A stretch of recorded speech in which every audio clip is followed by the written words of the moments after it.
참미가 좋죠. 예. 언젠가 예수님을 모세처럼 배없는 그날을 생각할 수 있는 좋은 참미였습니다. 우리 양은모 우리 집사님 이렇게 나오니까 좋죠. 이제 지금 치료를 받으셔서 많이 이렇게 좋아지시고 또 이게 마을도 이렇게 산책할 수 있을 만큼 매일마다 뭐 20-30분씩 걷고 그렇게 하십니다. 우리 성도님들께서도 많이 기도해 주셔서 건강을 온전하게 이렇게 되찾을 수 있도록 그렇게 협력을 해 주시면 좋겠습니다. 오늘은요, 여기 있는 것처럼 모세의 죽음과 부활을 통하여서 우리의 마음속에 하나님의 음성을 듣는 것입니다. 모세의 죽음과 부활. 그렇죠? 예. 이 모세의 죽음과 부활을 통하여서 오늘을 살아가면서 우리의 마음속에 어떤 소망을 품고 살아가야 되나, 그리고 소망을 품는 삶을 사는 동안에 때때로 이게 평탄하지가 않아요. 이스라엘 백성들이 광야를 여행한 것처럼 고르지 않는 삶을 사는 동안에 우리가 어떤 자세로 살아가야 될까? 우리의 끝은 이미 하나님이 약속을 해놨습니다. 모세가 부활한 것처럼 우리도 변화된 몸으로, 부활의 몸으로 예수님의 재림을 맞이할 거예요. 근데 문제는 우리가 그때까지 이런 소망을 품고 살아가는 것입니다. 이 살아가는 동안에 소망을 품는 자로서 어떻게 살아가야 될까에 대한 말씀을 같이 좀 생각해 보시기를 바랍니다. 누가복음에 있는 말씀에 보시면요, 한번 넘겨보실래요? 누가복음에 있는 말씀에 9장 28절부터 31절에 예수님께서 아마 이제 십자가의 길을 어느 정도 이렇게 남겨뒀을까요? 한번 6개월 정도 남겨두지 않았을까? 뭐 이런 정도 이렇게 시간에 예수님께서 제자들과 함께 변화산에 가셔가지고 이제 하나님의 나라의 샘플을 잠깐 보여주세요. 그래서 여기 그림에 있는 것처럼 보여주신 겁니다. 이렇게 하시면서 이거 좀 바꿔줘 보실래요? 이게 여기만 올라오면 이 건전지가 떨어지네. 이게.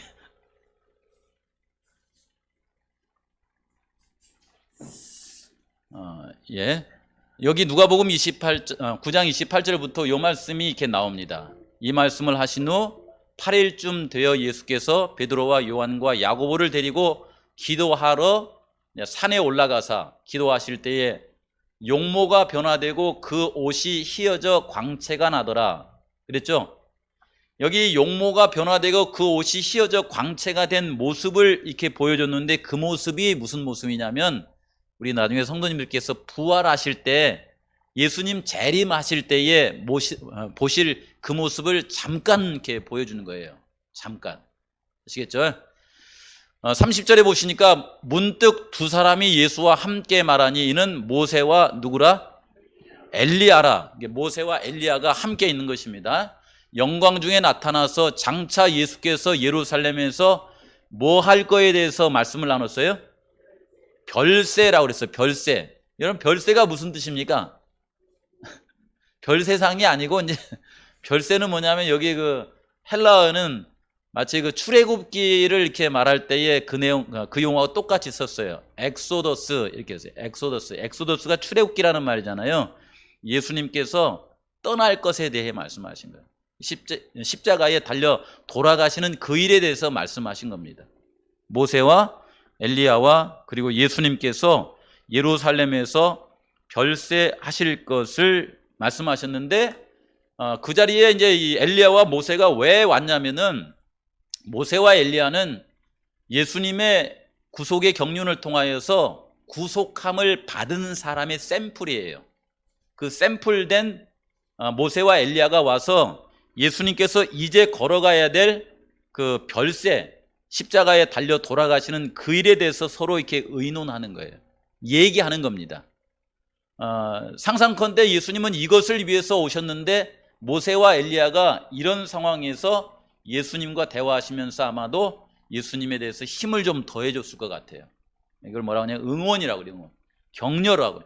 격려하고 응원하는 일을, 예수님이 그 일을 이루심으로 말미암아 그 일이 이루어져야만 그 본인들이 하늘에 있는 것이 합당하거든요.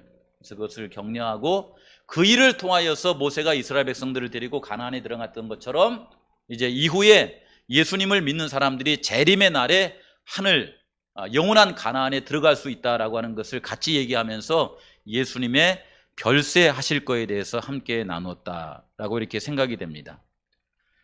예수님께서 제자들과 함께 이제 있으면서 이런 얘기를 함께 나눴어요. 여기 보시면요, 이제 여기에 예수님이 십자가의 길을 걷고 난 후에 있을 영광에 대해서 잠깐 샘플로 이렇게 보여준 거예요. 마태복음 16장에 있는 말씀에 보시면은 인자가 아버지의 영광으로 그 천사들과 함께 오실 때에 우리 성도님들께서 이 땅에서 행했던 모든 행한 것에 관한 믿음에 관한 보상을 해주십니다. 그 이전에는 이거 돼요, 안 돼요? 이 땅에 살아가시면서 교회에서 강단에서 흔히 말하는 부귀영화에 관한 것은요, 여기에 비교해서 말하면 아무것도 아닙니다. 그것은요. 그것만 얘기하면 사기꾼이에요, 그거예요. 그것만 얘기하면은 본인은 사단의 일꾼인 거예요, 그것은요. 뭐 이따 교회 다니면 복 준다더라, 교회 다니면 건강해진다더라, 교회 다니면은 뭐 자식들 잘 된다더라, 이것만 얘기하면 그 사람은 사기꾼입니다. 왜냐하면은 어떤 면의 사기꾼이냐면은 예수님의 영광을 말하지 않는 사기꾼이에요. 예수님이 우리에게 주시려고 하는 것은 그것보다 더 영광스러운 예수님 재림하시는 그날에 천사들과 함께 오실 때에 우리에게 주실 영광입니다. 이 영광은 이 땅에서 누릴 수 있는 부귀영화와는 아무 비교가 안 됩니다. 그것은요. 그렇기 때문에 이걸 얘기하지 않는 목사는 제가 볼 때는 목회를 그만둬야 돼요. 다른 게 부족해도 이건 꼭 얘기해야 되는 것입니다. 재림에 관해 반드시 얘기해야 돼요. 그렇죠? 28절에 보시면 진실로 너에게 이르노니 여기 서 있는 자 중에 죽기 전에 인자가 그 왕권을 가지고 오는 것을 뭐 할 자도 있다고 그랬어요? 볼 자도 있다. 그것이 무슨 얘기냐면 이제 그 다음 장에 나온 17장의 얘기예요. 누가복음 9장에 있는 얘기예요. 변화산에서 그 장면을 잠시 보여준 거예요. 마치 이렇게 우리가 이렇게 아침에 산책을 하시다 보시면은 이게 태양이 떠오르잖아요. 여기 일출에 대해서 많이 사진을 찍어 보신 우리 최광수 집사님 너무 잘 이해하실 거예요. 이게 태양이 딱 오를 때에 이 태양이 떠오른 쪽에 구름이 쫙 먹구름이 끼어 있어요. 이 먹구름이 끼어 있으면은 일출을 볼 수 있어요, 없어요? 일출을 못 봅니다. 그런데 그 일출이 나오기만을 학수고대하면서 이 태양이 이게 떠오르는 그 시간을 인내하면서 기다리다 보면은 가끔 어떤 때가 있냐면은 먹구름이 있는데 먹구름 사이에 이 구멍이 날 때가 있어요. 그럴 때 종종 있죠, 우리 최 집사님. 그렇죠. 그러면 이 열린 이 구름과 구름 사이에 열린 사이로 뭐가 비쳐요? 태양이 그냥 떠오를 때마다도 구름 사이에서 이렇게 비추는 그 태양빛은 아주 찬란합니다. 그래서 예수님이 오실 때도 구름을 타고 오셔요. 그래서 이 연예시대는 뭐라고 하냐면 검은 구름이 이 땅에 오는 것 같은 그렇게 묘사를 해요. 그것이 징조라고 이렇게 표현합니다. 그래서 구름 사이로 햇빛이 딱 비춰오는 것처럼 그 한날 변화산에서 예수님께서 예수님의 재림의 장면을 딱 연출을 해주시는 거예요. 아주 영광스러운 그런 모습이겠죠. 그 자리에 누가 있었냐면 모세와 그리고 엘리야가 함께 있었던 것입니다. 그렇게 해서 이 예수님은 이 모세와 엘리야에게 있어서 불멸의 소망이 되시고 오늘을 살아가는 우리에게도 변하지 않는 불멸의 소망이 되었고, 그리고 이런 이분만 있으면 이 땅에 살아가는 삶이 두려움이 있어요, 없어요?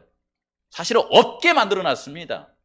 재산이 없어도 되고 누군가 나를 배신해도 괜찮아요. 이분만 있으면 돼요. 원래 그렇게 만들어놨어요, 우리를. 이분이 함께하면 두려울 것이 없는 삶을 살아갈 수 있도록 그렇게 그리스도인의 삶을 만들어 놨습니다. 그리고 예수님께서 우리에게 주시는 말씀이 뭐냐면 히브리서에 우리의 소망의 확신과 자랑을 끝까지 굳게 잡고 있으면 우리는 그의 집이라. 끝은 거기에요. 우리가 시작할 때에 확신한 것을 끝까지 견고히 잡고 있으면 그리스도와 어떻게 해요? 함께 참여하는 자가 되리라. 이게 우리에게 주신 소망의 약속입니다. 그렇죠. 우리 재림교인들이 이런 소망이 가득했으면, 원래 초창기는 이랬거든요. 예수님이 이제 그 하늘 부활 승천하시고 난 다음에 초대교회도 이랬어요.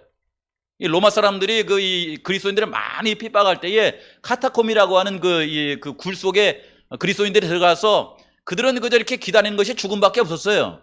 그러면 그 자식이 죽고 엄마 아빠가 죽고 형제가 죽고 이럴 때에 그 무덤 앞에다 뭘 써놨냐면은 예수님 재림할 때 다시 봅시다 라고 하는 그런 말을 써놓고 많은 사람들이 카타콤이라고 하는 동굴 속에서 죽어갔습니다. 쉽게 말하면 세상 영화 때문에 그 굴 속에서 나오는 걸 거부했어요. 내가 세상에서 영화를 누리기보다는 차라리 이 굴 속에서 예수 그리스도와 함께 내 삶을 다하겠다. 이게 원래 초대교회의 그런 마인드였습니다. 그리고 이 예수님 재림하실 때에 우리의 마인드도 그러해야 돼요. 지금이야 뭐 우리가 누군가가 우리를 굴 속에 몰아넣는 사건이 있습니까? 없습니까? 오히려 세상이 뭐라 그래요? 우리와 함께 놀자, 우리와 함께 즐기자, 세상이 이런 것을 줄 터인데 너희들도 함께 해보자, 이런 세상이지 우리의 신앙을 반대하는 그런 일들은 우리 주변에 뭐 없습니다. 재림 성도의 삶, 그들의 삶이 어떠해야 된다, 우리에게 이렇게 말하냐면요, 이렇게 말합니다.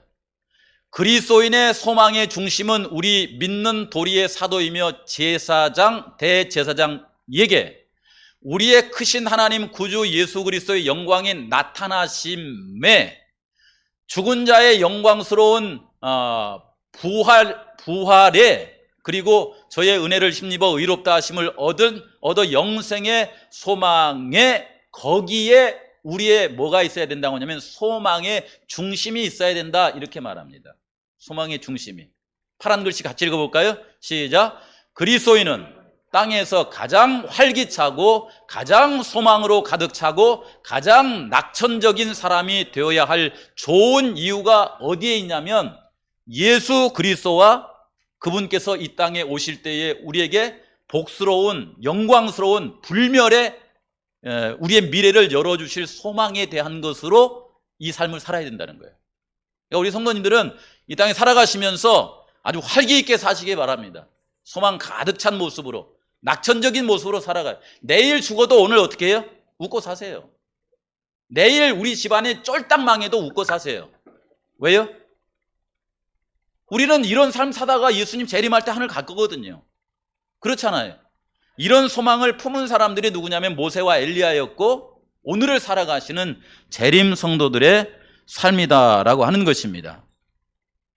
그런 삶이 돼야 되는데, 그렇게 했으면 좋겠는데, 이 땅에 이렇게 살아가시면서 이렇게 보면은 살아가다가 속상할 일 생기고 고통과 질병 이런 일들 생기면은 우리의 반응은 어떻습니까? 오늘을 살아가는 우리의 반응은 어때요? 이건 늘 반복되는 얘기더라고요. 오늘을 살아가는 우리의 모습. 히브리서에 보면 뭐라고 그랬냐면은 사람은요, 오늘을 초점으로 해서 오늘만 바라보고 살아가면 미래를 못 봅니다. 미래를 못 봐요. 그래서 오늘을 살아가는 동안 어떤 일이 벌어지냐면, 그러므로 성령이 이르신 바와 같이 오늘 너희가 그의 음성을 듣거든 광야에서 시험하던 날에 거역하던 것 같이 너희의 마음을 완고하게 하지 말라. 오늘만 바라보면은 미래를 보지 못하기 때문에 우리의 마음을 하나님의 말씀 가운데 여기 있는 것처럼 거역하는 마음, 완고한 마음을 가지고 살아갈 수 있다라고 하는 것입니다. 하나님께서 우리에게 약속하신 영원한 하루는요, 우리에게 우리가 생각한 것보다도 훨씬 더 영광스러운 그런 미래가 우리에게 약속이 되어져 있습니다. 여기 빌립보서에 있는 말씀에 보면은 바울을 포함해서 모든 사람에게 우리에게 약속한 영원한 하늘 있잖아요. 그 영원한 하늘, 예수님의 이 땅에 재림하시는 날에 이렇게 부활, 여기에 대해서 뭐라고 하냐면 11절에 어떻게 해서든지, 어떤 길을 걸어가든지, 어떤 아픔이 있든지, 어떻게 해서든지 내가 이루고 싶은 삶의 목표가 있다고 그래요. 이 땅에서 영화가 아니에요. 이 땅에서 인정받는 거 아닙니다. 이 땅에서 내가 옳다고 주장하는 그런 거 아니에요. 사도 바울이 얻고 싶었던 것은 뭐냐면 어떻게 해서든지 죽은 자 가운데서 뭐에 이르려 한다고 그랬어요? 이게 뭐라고 그랬어요, 이게요? 사도 바울의 인생의 목표는 부활이었습니다. 그렇죠? 재림 성도들의 재림 성도의 삶의 마지막 끝은 뭐예요? 잘 먹고 잘 살면서 이 땅에 살면서 암 안 걸리는 겁니까? 잘 먹고 잘 살면서 이 땅에 살면서 고혈압 안 걸리는 거예요? 사실은 건강 강야하면서 거기에 대한 궁극적 목적은 뭐냐면은 예수님 재림할 때의 부활에 이르는 것이지 이 땅 건강하게 살아가는 거 사실 아닙니다. 그렇게 말하자면은 옛날 신계호 목사님 참 불쌍한 분이죠. 이 땅에서 건강하게 살아갈 수도 있는데 그 대학원 대학에서 대학 총장을 지내시고 그다음에 뭐 이렇게 월급도 덜 준다는데 연합회장 돼가지고 속 박박 긁고 막 이렇게 하다가 어떻게 됐어요? 췌장암 걸려가지고 돌아가셔 버렸잖아요. 이게 억울하죠. 그렇죠. 그런데 이 신계호 목사님의 마음속에 그분의 믿음의 마지막 목표점은 뭐였냐면 힘들고 어려운 재림 성도들과 함께 예수님 재림할 때 뭐에 참여하는 거예요? 부활에 참여하는 거예요. 부활. 그래서 그분은 억울하지 않아요. 대학에서 주는 많은 그 월급 뒤로 하고 대학에서 만약에 은퇴했다라고 하면은 그 신계호 목사님 사모님이 이 부양 말하자면 은퇴 후의 삶 때문에 걱정할 필요 있었어요, 없었어요? 하나도 없었습니다. 왜냐하면 목사님들보다 이게 부양료가 훨씬 더 많아요. 근데 그거 포기했거든요. 목사님들이 그 은퇴하고 나면은 부양료를 어느 정도 받는지 아십니까, 혹시요? 이것도 알면 좋아요. 국민연금 이게 넣어가지고 국민연금으로 제가 보니까 한 70만 원에서 80만 원 그 정도 나옵니다. 국민연금으로. 그 다음에 부양료가 그 정도 나와요. 그러면 다 합하면 얼마예요? 한 170, 80. 오랫동안 근무하신 분들은 예를 들어서 34년, 5년 하신 분들은 한 230, 40 받아요. 두 개를 합해가지고. 근데 대학 총장 하다가 은퇴하면 얼마 나온지 아세요? 제가 이 실버타운 하면서 제가 기획하면서 알아봤거든요. 실버타운 가가지고서 대학 총장 정도 돼가지고 은퇴하고 나면요. 최하 이게 한 달 생계비가 500 이상이 나와야 돼요. 그래야 실버타운에다 못 맡기고 살아갑니다. 한 달 생활료가 500만에서 600만 원이에요. 근데 그거 갖고 살 수 있어요? 없습니다. 그래서 제가 볼 때는 한 700에서 800 그걸 갖다가 65세에 은퇴한다 치고 100살까지 산다고 치면 얼마예요? 엄청난 걸 포기한 겁니다. 엄청난. 그러나 그분의 삶의 목표는 뭐였어요? 부활이었어요. 성도들과 함께 예수님의 부활의 날에 그날에 내가 서리라. 사도 바울이 가졌던 목표도 이거였습니다. 이것 때문에 포기할 수 있었어요. 그런 삶을 산 사람들이 이번 주에 교과 공부를 통해서 봤던 욥과 모세와 다윗과 이사야와 다니엘이 그런 삶을 살았다라고 우리에게 이렇게 말씀하시는 거예요. 이해가 되시죠? 네. 하나님에게 있어서 우리는 어떤 사람이었는가? 하나님에게 있어서 이스라엘 백성들은 어떤 대상이었는가? 우리에게 이렇게 말씀합니다.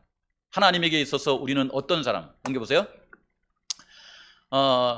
우리에게 주신 말씀은요, 시편 95편 7절에 있는 말씀 가운데, 이게 지금, 이게 항상 멈춰요, 이것이 보니까. 새벽 기도할 때도 이렇게 멈춰하고 할 수 없이 우리 집사람을 깨웁니다. 그러니까 우리 집사람은 거의 반강제로 새벽 기도에 나오는 거예요. 그렇죠. 저기 보시면은 그는 우리의 뭐라고 그랬어요? 하나님이시라고 그랬어요. 우리는 그가 기르시는 뭐예요? 백성이며 그랬어요. 그의 손이 돌보시는 양이라 그랬어요. 하나님께서 그분의 목숨 다해서 기르는 백성이고 손으로 돌보는 양이다. 이렇게 이스라엘 백성들을 표현했어요. 그 이스라엘 백성들이 오늘날 누구냐면 영적 이스라엘인 우리입니다. 그렇죠. 이런 사람들인데 이런 사람들이 살아가시면서 하나님 말씀 잘 들은 것 같아요? 안 들은 것 같아요? 출애굽 해가지고서는 가나안 땅에 들어갈 때까지 늘 이렇게 광야의 역사를 그다지 순종하지 않는 역사를 썼습니다. 그리고 이스라엘 백성들이 가나안 땅에 들어가가지고 이제 다윗 왕 때 왕국이 세워진 다음에 400년 동안 하나님 말씀 그렇게 잘 안 들었어요. 그런 사람에 대해서 이사야 44장 1절에서 3절에 있는 말씀 보면은 우리에게 이렇게 말씀합니다. 나의 종 야곱, 나의 택한 이스라엘아, 이제 들으라. 너를 만들고 너를 모태에서부터 지어낸 너를 도와줄 여호와가 이제 이같이 말하노라. 나의 종 야곱, 나의 택한 누구라고 이렇게 부르냐면은 여수르나 이렇게 불러요. 여수르나 이렇게 두려워 말라. 나는 목마른 자에게 물을 주며 마른 땅에 시내가 흐르게 하면 나의 영을 내 자손에게 나의 복을 내 후손에게 부어주리니 그들이 풀 가운데서 솟아나기를 시내의 버들같이 할 것이라 이렇게 말합니다. 여기 있는 말씀에 우리에게 뭐라고 하냐면 여소르나 이렇게 말한 것에 이렇게 집중해 보세요. 야곱이라고도 부르고 이스라엘이라고도 부르지만은 뭐라고도 부르냐면은 여소른이다라고 하는 말씀을 우리에게 줍니다. 자동이네요. 자동. 참 왔다 갔다. 여소른이라고 불러요. 이거 없어도 괜찮습니다. 내가 찝어서 말씀드릴 테니까요. 여소른이라고 부르죠. 여소른이라고 하는 뜻이 뭔가 이렇게 봤더니 이 여소른은 하나님께서 이스라엘 백성들을 부를 때 사용하는 애칭이래요. 애칭. 여러분 이게 살아가면서 사랑하는 사람들에 대한 애칭이 있죠. 우리 정혜병 집사님, 우리 김은선 집사 오늘 생일 막 삼행시 쓰고 그랬는데 우리 김은선 집사님에 대한 애칭을 갖고 있어요? 애칭. 예, 나의 수선하야 막 이런 거 있잖아요. 나의 수선하야. 예. 사랑하는 사람은 마음속에 애칭이 있대요. 애칭. 저한테 물어보세요. 사모님한테 애칭이 있습니까? 그러면 물어보세요 한번. 사모님의 애칭이 뭐냐고요? 금연이 엄마. 저도 정혜병 집사님의 안심을 주기 저도 없어요. 근데 이제 하나님에게는 애칭이 있대요. 그게 뭐냐면 여수른이에요. 여수른. 그 여수른이라는 뜻이 뭐냐면은 이게 부모님들이 이렇게 자녀들을 볼 때 보면은 자녀들이 어릴 때 성장할 때 커서 이렇게 나중에 나이 들 때 이렇게 보면 부모님의 생각에는 그 자녀가 항상 이렇게 틀린 것 같아요. 옳은 것 같아요. 뭘 틀려요? 저희 어머니는요. 저는 항상 착한 아들이에요. 항상 착하대. 예. 그리고 제가 생각하는 것은 다 맞대. 다 맞대요. 옳대요. 예. 저희 어머니는 그렇게 생각하세요. 아마 돌아가실 때까지도 이렇게 하면은 뭐 실수투성이인 저를 이렇게 보면서 저희 어머니가 뭐라고 할 거냐면은 아이고 야야 너같이 착한 아들이 어디가 있냐 이러실 거예요. 다 부인하시죠? 보니까 이 홍길래문이 벌써 부인하는 거야. 다 부인하는 마목살 뭔 착한 이렇게 하실 텐데 여러분 말고 저희 어머니 말이에요. 저희 어머니는 저한테 그렇게 하실 거예요. 아이고 내 착한 아들아, 내 이 옳은 아들아 이렇게 하실 거예요. 이 여수른이 무슨 뜻이냐면 옳다라는 말이에요. 의롭다라는 말이에요. 깨끗하다고 하는 말이에요. 우리 하나님께서 우리를 볼 때요, 광야를 이렇게 걸어가는 동안은 많이 이렇게 넘어지고 실수하고 이렇게 막 흠이 많은 사람들인데 뭐라고 하냐면은 요한계시록 14장에 있는 말씀에 보면은 어린 양과 함께 시온산에 서 있는 그 이 하나님의 백성들에게 야, 너는 흠도 없고 점도 없는 그런 사람들이구나 이렇게 말씀하세요. 나의 여수르나 이렇게 말씀하신다라고 하는 거예요. 아름다운 이름이죠. 여수르나. 이 로마서 3장에 있는 말씀에 보면 뭐라고 그랬냐면은 예수님께서 우리를 위해서 화목 제물로 드려지면서 그분이 뭐라고 했냐면 나도 의롭고 나를 믿는 사람도 의롭게 하리라 이렇게 나와요. 그리고 그분이 우리를 어떻게 부르시냐면 여수르나 이렇게 부르는 거예요. 여수르나. 의로운 사람아, 깨끗한 사람아, 흠도 없고 점도 없는 사람아, 나와 함께 하늘에 가자 이렇게 불러요. 그분의 애칭입니다. 신명기 33장 26절 27절에 여수른이여 하나님 같은 이가 없도다. 그가 너를 도우려고 하늘을 타고 궁창에서 위엄을 나타내시는 도다. 이렇게 말씀하시면서 여수른을 하고 이렇게 부르신 하나님께서 이제 역사하시고 재림 때 함께 오셔서 뭐 하시냐고 하냐면 나와 함께 하나님께서 예수님께서 마련하신 그 처소에서 함께 살자라고 이렇게 말씀하신다라고 하는 거예요. 하나님의 기대입니다. 하나님의 뜻이죠. 그렇죠. 여수르나 이렇게 부르시는 하나님. 그렇죠? 네. 참 우리 성도님들 살아가시면서요, 우리 성도님들을 착하게 보시는 분이 있습니다. 우리 성도님들을 의롭다고 보시는 분이 있어요. 우리 성도님들은 참 흠도 없고 점도 없는 내 아들 내 딸이다라고 불러주시는 분이 계십니다. 그분이 누구냐면 이스라엘 백성들을 40년 동안 인도하신 하나님. 우리를 이 땅에 살면서 우리를 영원한 하늘까지 인도하신 예수님께서 우리를 그렇게 뭐 해주셔요? 봐주셔요. 봐주셔요. 그렇게 여겨주셔요. 감사하죠? 그래서 저는 저희 어머니한테 갈 때 제가 이렇게 막 잘못하고 있어도 그냥 떳떳하게 갑니다. 엄마 이렇게 하고 가요. 네. 그러면 저희 어머니는 어떻게 해요? 아이고 내 의로운 자식아 왔구나. 뭐 먹고 싶냐? 그러면 저는 대본에 뭐라고 하냐면은 어렸을 때 먹었던 배추전을 먹고 싶어요. 그러면은 저희 집사람 되게 싫어하는데 엄동설 안에 눈을 파헤쳐서라도 저희 어머니한테 저한테 뭐 해준지 아세요? 배추전을 해주세요. 엄동설 안에 눈을 파 제껴서라도 해주세요. 내 착한 내 아들아, 이렇게 하면서. 여수루나, 아름다운 이름이죠. 우리 하나님께서 우리 성도님들을 그렇게 봐주시는 것을 인하여 감사를 드립니다. 40년의 여행, 모세와 이스라엘 백성, 이스라엘 백성에게 있어서의 모세, 출애굽 1세대 사람들의 삶, 광야 생활 1세대들의 가나안 입성, 이 모든 것을 이해하면서 생각하면서 이제 광야 생활 40년째를 맞이했습니다. 광야 생활 40년째. 광야 생활 40년째 맞이하는 정월달에 무슨 일이 있었냐면, 이스라엘 백성들이 이렇게 여행하다가 어디에 머물렀냐면, 이제 그림 속에 보시면은 여기 있죠. 여기 신광야라고 써진 요 한자가 안 나오는데 가데스 바네아라고 하는 여기가 있어요. 여기가 이제 넘어가면 가나안 땅입니다. 이 가데스라고 하는 곳에 왔습니다. 그 가데스라고 하는 곳에 40년 동안 광야 생활을 하다가 이제 거기에 온 거예요. 거기에 왔는데, 거기에서 무슨 일이 있었냐면은 미리암이라고 하는 아론과 모세의 누나가 여기서 죽습니다. 여기서 죽어요. 왜 죽었을까요? 가만히 생각해보면 살아서 여호수아 갈렙처럼 살아서 가나안 땅에 들어갈 수도 있었지만은 미리암은 살아서는 들어갈 수가 없었어요. 왜 그러냐면은 출애굽하고 나서 한 2년째쯤 되었을 때에 대개 보시면은 누구하고 싸우냐면 시누하고 이게 싸우죠. 이게 시누하고 그 올케 간에 갈등이 일어나죠. 그런 것처럼 모세가 누구와 이렇게 이제 혼인을 했냐면은 이드로의 딸 구스 여인, 피부 색깔이 다른 십보라하고 결혼을 했잖아요.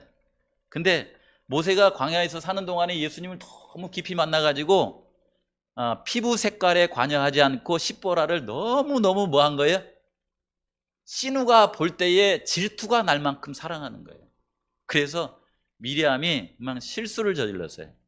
그래서 모세와 십보라가 너무 이렇게 금슬이 좋게 사니까 이 십보라에 대해서, 이 모세에 대해서 비방을 한 거예요. 그 실수를 했어요. 그래서 미리암은 살아서 가나안 땅에 들어갈 수가 없게 되었습니다. 그 외에는 성경에 잘못했다는 대목이 그렇게 많이 찾아볼 수가 없어요. 그곳에 미리암을 이렇게 이제 가데스에 이렇게 장례를 이렇게 치르게 됩니다. 그러고 나서 어떤 일이 있냐면요, 40년 동안 갈고 닦은 그들의 신앙 실력으로 보자면은 이제는 이스라엘 백성들에게 너희들의 광야 생활이 40년일 것이다, 이런 말씀의 바탕으로 하면 이제는 1년이 지나고 나면 가나안 땅에 들어갈 수가 있습니다. 들어갈 수가 있어요. 그런데 어떤 일이 벌어졌냐면은 그 가데스에서 물이 떨어졌어요. 물이. 40년 동안 갈고 닦은 그들의 신앙적 삶 앞에 뭐가 떨어져 보냐면 물이 떨어져 본 거예요. 물이 떨어졌으면은 지난날의 삶을 인도하신 하나님의 역사를 되새겨 보면서 물이 떨어질 때 어떻게 해야 됩니까? 물이 떨어질 때 어떻게 해야 맞아요? 하나님께 구해야 맞습니다. 모세에게 와서 진지하게 모세에게 하나님께 기도해 주십시오. 하나님은 능히 예전, 그렇죠, 출애굽기 17장에 있었을 때부터 해서 반석을 통하여서 물을 우리에게 공급하여 주신 것처럼 이 상황 가운데서도 하나님은 우리에게 물을 주실 수 있는 것을 믿으니 기도해 주십시오. 저희들이 어떻게 해야 되겠다? 기다리겠습니다. 하나님께서 물을 줄 때까지 믿음으로 기다리겠습니다. 이렇게 해야 맞는 거잖아요. 그런데 여기 있는 말씀에 보면은 어떤 일이 있냐면은 이스라엘 백성들이 그렇게 믿음의 삶대로 이렇게 살아야 되는데 하나님께 불평불만을 한 것을 볼 수 있습니다. 왜 이건 어디서 나오는 걸까, 이게 도대체? 불평하고 원망하고 또 이게 질투심이 이렇게 일어나고 이게 도대체 어디 있다가 나오는 거예요, 이게요, 도대체. 신앙하시면서 그런 생각 하시죠? 이게 어디서 이렇게 웅크리고 있다가 그런 상황이 되면 예수 믿음을 이렇게 딱 붙잡아야 되는데 왜 이거 튀어나오죠? 이 이스라엘 백성들이 여기 있는 말씀 있죠? 여기 있는 말씀이 나옵니다. 거기 보면 뭐라고 했냐면 하나님한테 불평하고 원망했다라고 하는 그런 대목이 나와요. 이런 뒤에서 많이 좀 넘겨주십시오. 네. 이런 대목이 나옵니다. 그런 상황이 되었을 때에 이제 이스라엘 백성들의 원망도 그렇지만은 여기서 이제 모세의 결정적인 실수가, 또 아론의 실수가 나와요. 하나님께서 모세와 아론이 하나님께, 하나님, 이 백성들이 불평하면서 차라리 애굽에서 안 나왔으면 좋겠다고 합니다. 안 나왔었더라면 그렇게 합니다. 어떻게 하면 좋을까요? 했더니 하나님께서 뭐라고 하시냐면은 여기에 너희들이 반석을 명하여 물을 내어서 백성들로 하여금 마시도록 하라라고 하는 말씀을 주세요. 반석을 어떻게 해서요? 명하여서. 그런데 지난 40년 동안 모세가 그들과 함께 있는데, 아니 세상에 1년 남겨놓고도 이런 반응을 할까라고 하는 그 마음 때문에 모세와 아론이 어때요? 마음에 하나님 대신에도 막 이 화가 이렇게 나가지고는 내가 이 반석을 그냥 이렇게 쳐가지고 물을 내랴 이렇게 하면서 반석을 이 지팡이, 손에 들고 있던 지팡이로 쳐가지고 물을, 결국 나왔어요, 안 나왔어요? 나왔어요. 나왔는데 그 바람에 모세와 아론은 하나님의 말씀을 불순종하는 우를 범합니다. 그렇죠? 네. 그 장면이 여기에 나오는 걸 보습니다. 그게 어디서 있었냐면은 가데스라고 하는 그런 곳에서 있었다라고 하는 것입니다. 네. 만약에 모세가 거기서 잘못을 범하지 않았더라면은 어떤 일이 있을 뻔했냐면은, 넘겨보세요. 제가 이거 안 누를게요. 넘겨보세요. 요 사건이 요랬었어요. 부조선제의 말씀이 나온 겁니다. 만일 모세의 생애가 가데스에서 저질러진 죄, 바위에서 물을 내게 하는 사건에서 하나님께 영광을 돌리지 아니한 그 한 가지 죄를 죄로 더럽히지 않았더라면, 파란 글씨 같이 시작. 그는 약속의 땅에 들어갔을 것이며 죽음을 보지 않고 하늘로 승천했을 것이다. 이런 상황이었는데 모세가 거기서 넘어져 버렸어요. 우리도 살아가면서 흔히 이렇게 많이 실수하죠. 그러나 이 모세는 그 실수 하나 때문에 살아서 가나안 땅에 못 들어갔을 뿐만 아니라 살아서 어디도 못 들어갔냐면은 영원한 하늘에도 들어갈 수 없는 사람이 되어버린 거예요. 네. 그리고 나서 5월달 여행을 계속합니다. 어디로 갔냐면은 이렇게 남쪽으로 해가지고 이렇게 돌아가면서 에돔을 이렇게 거쳐가기 힘드니까 에돔 사람들이 있는 곳에서 이렇게 밑으로 내려갔어요. 이렇게 이 홍해길로라고 하는 말은 뭐냐면 이게 거꾸로 된 거예요. 거꾸로 바르게 이렇게 쫙 간 것이 아니라 뒤로 돌아가는 그런 상황이 벌어졌어요. 거기로 이렇게 가면서, 거기가 어디냐면은 모세가 이렇게 죽었던 호르산 있는 장면이에요. 호르산. 거기에서 아론이 죽어서 장사를 지내는데, 그 호르산에 올라가서 아론이 이렇게 평생 입고 살았던 대제사장복을 벗겨서 엘르아살에게 입혀주고, 거기서 아론은 죽어서 이렇게 장례를 하게 됩니다.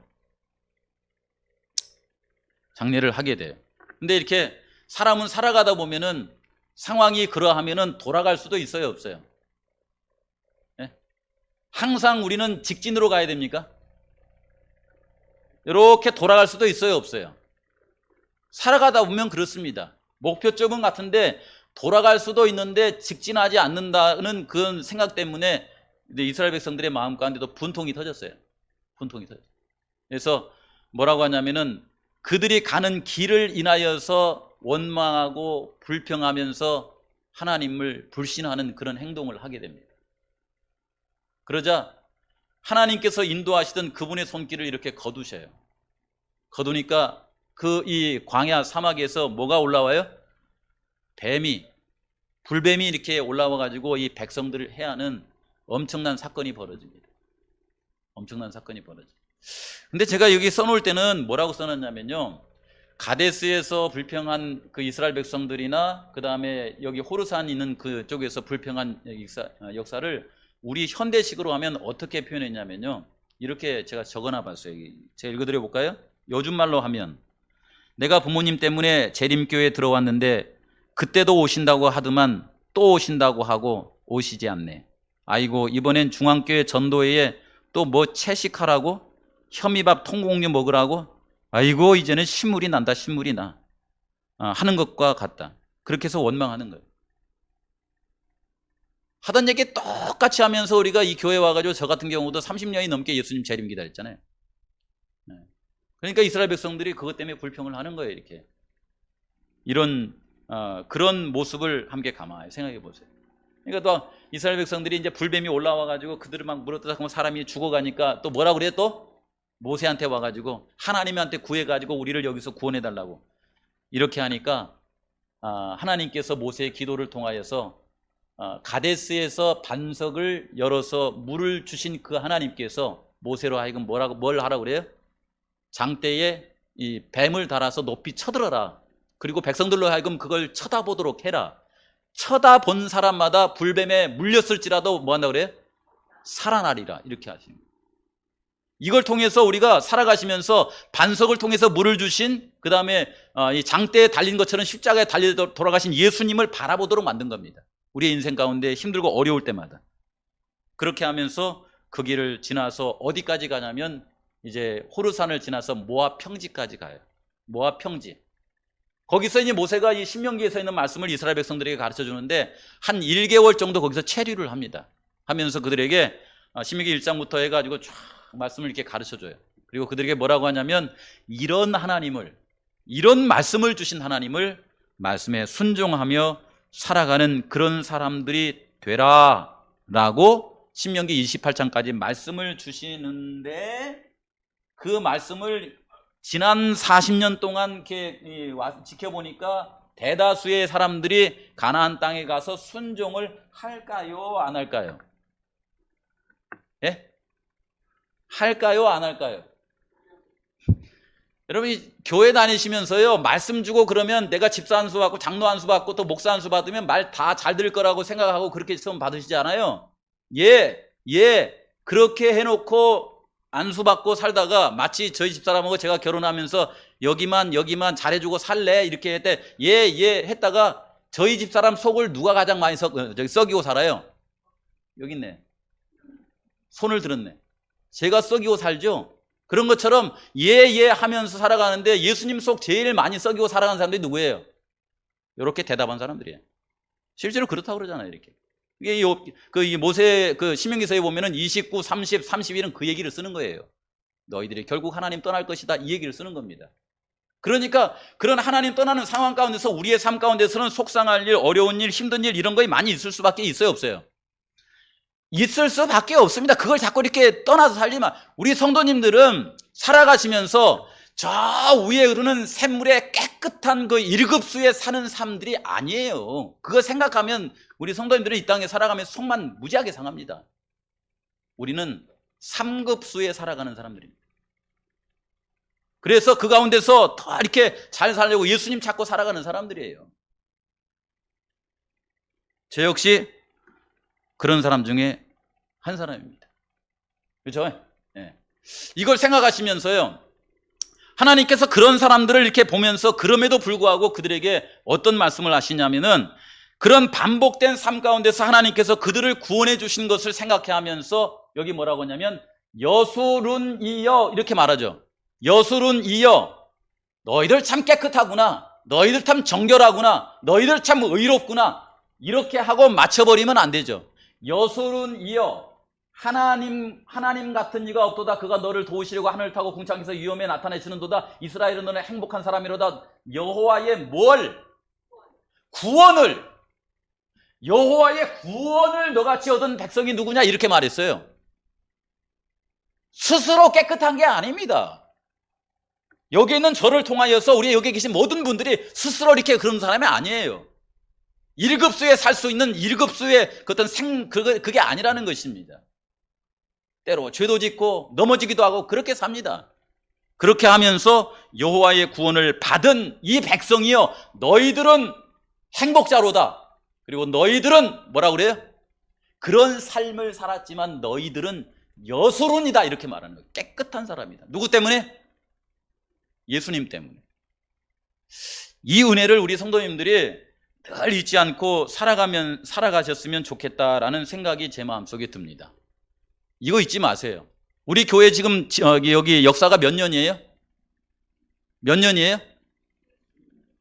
홍봉철 장로님 몇 년이에요? 작년에 70년이었어요? 우리 그 70주년 행사 언제 했습니까? 작년에 했습니까? 그럼 올해 몇 년이에요? 71년 되면은 옷도 깨끗하고 뭐도 깨끗한 것처럼 모든 것이 깨끗합니까? 아니면 70년 역사 걸어오면서 여기저기 쌓여진 여러 가지 사연 때문에 그냥 몸도 헤어지고 마음도 헤어지고 그렇습니까, 여러분? 솔직히 많이 말해서 이스라엘 백성께 지난 40년 동안 그 광야길을 걸어오면서 그 이스라엘 백성들이 반복해가지고 원망하고 불평할 때마다 누구 속상했어요? 모세 속상했을 거 아닙니까? 그럼에도 불구하고 예수님의 이름을 빌어가지고 뭐라고 하냐면 여수론이여, 이렇게, 아이고 내 착한 아들아, 이렇게 했어요. 저희 어머니 속 가장 많이 썩인 사람이 누구예요? 누구예요? 저희 금연인 줄 아세요? 저예요. 저 살아오면서 속 많이 썩혔습니다. 그런데 저희 어머니 뭐라고 해요? 저한테요? 여수론이여, 이렇게 말한다는 거예요. 아이고 내 착한 승룡아, 이렇게. 죽으면서도 그러실 거예요, 저희 어머니. 근데 믿어요, 저요. 요즘도 전 아이가 뭐라고 하냐면은 돈 아껴 써라, 내 착한 아들, 이렇게 말한다니까요. 어리석은 걸 뻔히 알면서 착하다고 그래요, 이렇게. 여러분, 70년 동안 살아오면서 많은 스토리가 있는데 이 얘기 읽고 우리를 마치겠습니다. 70년의 삶 동안 우리의 삶이 어떠했는가 한번 넘겨보실래요? 70년의 삶을 사는 동안, 이건 읽어드릴게요. 제가 읽어드려 보겠습니다. 선과 악의 대쟁투엔 스토리가 있다. 넘겨보세요. 그 후엔 흔한 구약 성경에 나타난 사연이 있다. 어린 시절 욕심 없이 일출봉, 광치기 해변, 식산봉을 놀이터로 삼고 지냈던 친구들. 어느새 어른으로 살며 희로애락, 기쁠 때도 있고 노할 때도 있고 너무 슬퍼서 욥기처럼 울며 가슴 치며 살다 노인이 되었다. 그렇게 우리는 우리의 각자의 책을 쓰며 지금까지 살아왔다. 그렇게 살아가는 삶이 마치 비둘기처럼 블루스, 이 블루스라는 것은 우울하고 슬픈 거래요. 우울하고 슬픈 사랑과 이별 등의 애환이 섞인 삶이 우리 모두의 인생이다. 그렇죠? 우리의 인생은 원래 예수님 없으면 블루한 겁니다. 슬프고 그래요. 또 언젠가는 우리 성도들 가운데 어느 분이 우리 곁을 떠날 겁니다. 질병으로든 노환으로든 떠날 거예요. 함께 영원히 살 수 있나요? 예수님 내일 오시면 몰라도 여러분 얼굴 이렇게 거울 볼 때 안 만져보세요? 이렇게 폭삭 늙어버렸구나, 병들어버렸구나, 이거 피할 수 있어요? 70년 동안 예수님 믿었더니 남은 건 뭐밖에 없어요? 가슴 쪽에 이리 끼어져 저리 끼어져 상처밖에 남는 거 뭐 있습니까? 그렇지 않아요? 제가 여기 그 재림교회 30년 넘게 다녀보니까 제 마음속에도 그게 남아있어요. 그런 삶, 불루한 삶. 그러나 인생 끝자락에 있거나 절정에 있거나 시작점에 서 있는 모든 이들은 뭐라고 했냐면 응원받아야 된다, 이렇게 나와 있어요. 누군가에게 응원받아야 된다. 서로 밟고 이렇게 이것이 아니고 응원받아야 돼요. 응원받지 않는 삶은 불행한 것이다. 서로 품고 사랑하며 살아가는 당신은 분명 행복할 것인데 파란 글씨로 된 거, 빛과 어두움이 교차한 우리의 삶을 변함없이 응원하는 분이 있습니다. 목숨 다하여 최종적 승리의 날까지 행복하기를 기대하며 응원하는 분이 있어요. 그분의 마음으로 서로 응원하며 살아가야 될 우리의 삶이 있습니다. 맞습니까? 이게 재림교인들의 삶이에요. 재림교회 와가지고 망한 사람 많이 있어요, 없어요? 솔직하게 많습니다. 억울한 거 있는 사람 많이 있어요, 없어요? 애굽에 있었더라고 하면 집 한 채라도 제대로 이렇게 짓고 살았을 텐데, 거기 있었더라면 공무원 시험 봐가지고서는 관리라도 됐을 텐데, 해필 재림교회 와가지고서는 공부도 못하고 재산도 없고 속만 상하고 이렇게 살아온 우리의 삶. 거기서 끝나버리면 얼마나 불쌍합니까? 그렇죠? 그러나 우리는 응원받아야 됩니다. 누군가에게 격려받아야 됩니다. 그리고 예수님 재림하실 때까지 이 땅에서 많은 것을 잃어버렸을지라도 함께 그곳에 서야 됩니다. 그것을 위해서 계신 분이 누구냐면 예수 그리스도입니다. 모세가 그랬어요. 죽으면서 남는 게 하나도 없는 거야. 막판에 뭐 이렇게 제 40년 될 때 막 자기를 이렇게 거역해버리니까 에이구 그냥 내가 이놈의 인생 그냥 괜히 걸어왔다 이렇게 생각이 들어졌었어요. 근데 여기 부자선자 472페이지에 보면 뭐라고 했냐면 그는 잠시 동안 죄악의 낙을 누리는 것보다 오히려 하나님의 백성으로 더불어 고난받기를 선택한 것이 참 잘했다 이렇게 나와있더라고요. 고난받기로 선택한 것이 현명한 결정이었다고 그는 뭐였냐면 느꼈다 이렇게 나오더라고요. 고난받기로 선택한 것이. 우리 재림교회 와가지고 함께 이렇게 막 일하면서 이렇게 하면서 살아가는 삶이, 강장로님 돈 많이 벌 수도 있는데 여기 있는 거죠?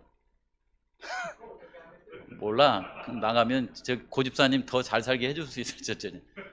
그렇지만은 모세처럼요, 내가 하나님의 사람 되어서 우리 성도들과 함께 이렇게 살아가면서 불우한 인생일지라도 그렇게 고난받으면서 예수님 재림 기다리며 살아가는 것이 참 잘했다. 이게 바로 현명한 선택이지. 이렇게 살아가는 것입니다. 맞죠? 우리의 마지막은 모세가 부활한 것처럼 우리에게 약속한 것은 영광의 몸으로 부활하여서 예수님 만날 그것만이 우리에게 남은 것입니다. 그런 삶을 생각하시면서 우리 성도님들 살아가시면서 어떤 상황 가운데서도 희망 잃지 않고 서로를 응원하고 격려하면서 영원한 하늘까지 그렇게 가시기 바랍니다. 다음 주가 뭐가 있다고요? 전도회 다 같이 그렇게 협력해서 멋진 추억을 만들어내시길 바라면서 말씀을 드립니다.